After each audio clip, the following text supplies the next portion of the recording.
शक्तीपीठ महामार्गाविरोधातील आंदोलन आता अधिक तीव्र होत असून सांगली जिल्ह्यातील शेतकरी थेट मुंबईत धडक देणार आहेत। येत्या 7 जुलै रोजी मुंबईतील आझाद मैदानावर सांगली जिल्ह्यासह पश्चिम महाराष्ट्रातील शेतकरी एक दिवसीय धरणे आंदोलन करणार असल्याची माहिती आंदोलनाच्या नेत्यांनी दिली।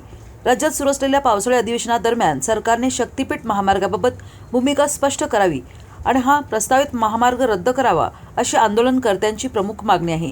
शेतकऱ्यांच्या जमिनी, शेती आणि उपजीविकेवर या महामार्गाचा विपरीत परिणाम होणार असल्याचा आरोप आंदोलनकर्त्यांनी केला आहे।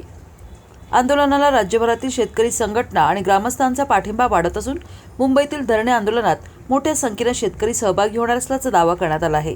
सरकारने मागण्यांची दखल घेतली नाही तर पुढील काळात आंदोलन आणखी तीव्र करण्यात येईल असा इशाराही शेतकरी नेत्यांनी दिला आहे। या पार्श्वभूमीवर शक्तीपीठ महामार्ग विरोधी आंदोलनाचे प्रमुख समन्वयक, कामेरीचे लोकनियुक्त सरपंच रणजित पाटील तसेच शेतकरी नेते बीजी काका पाटील यांनी आंदोलनाची भूमिका स्पष्ट करत मुंबईतील आंदोलन यशस्वी करण्याचे आवाहन केले आहे। नमस्कार, मी रणजित जगदीश पाटील, लोकनियुक्त सरपंच कामेरी।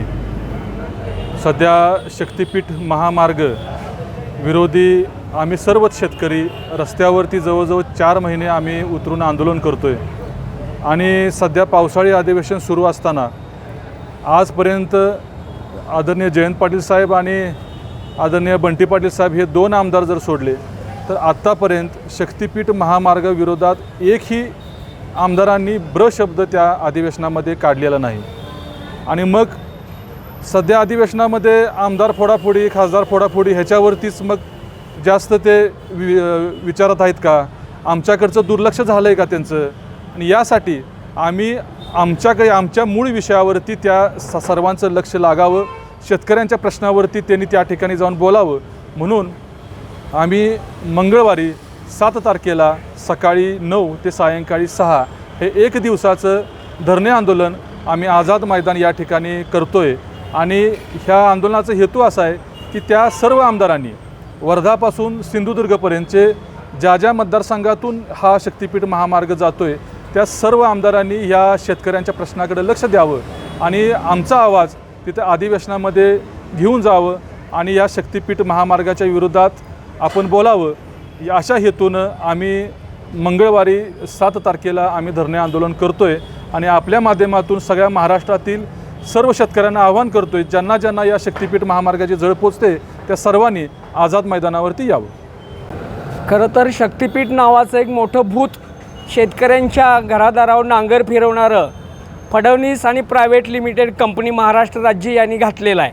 हे खरं गरजच नाही, कारण आपण या सुपीक जमिनी नापीक करण्याचा विडा त्यांनी उचलला आहे आणि कुठला तरी हा शक्तीपीठ महामार्ग नव्हे, हा अदानी पीठ, फडणवीस पीठ महामार्ग आहे जो शेतकऱ्यांचं वाटोळं करतो। तो मुद्दा नंबर 2 की या सगळ्यावर पावसाळी अधिवेशन चालू असताना शेतकऱ्याची चर्चा फक्त निवडणुकीपुरती, आणि म्हणूनच ही चर्चा तेवढी न करता आम्ही सगळे होरपळलेलो आणि यात बाधित झालेलो शेतकरी आणि बाधित होणारे शेतकरी यांनी सगळ्यांनी विचार केला की या अधिवेशनामध्ये जर यांना वेळ नसेल आम्हाला तर यांना जाणीव करून देऊया।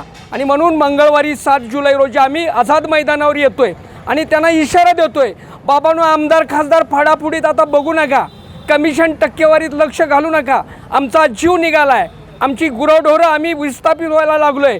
तुम्ही निदान नाही म्हटलं तरी विधानसभेच्या पायरीवर बोंबाबोंब आंदोलन करा, म्हणजे नेमका आमदार कुठल्या बाजूने आमच्या आहे का त्यांच्या बाजूने कळल।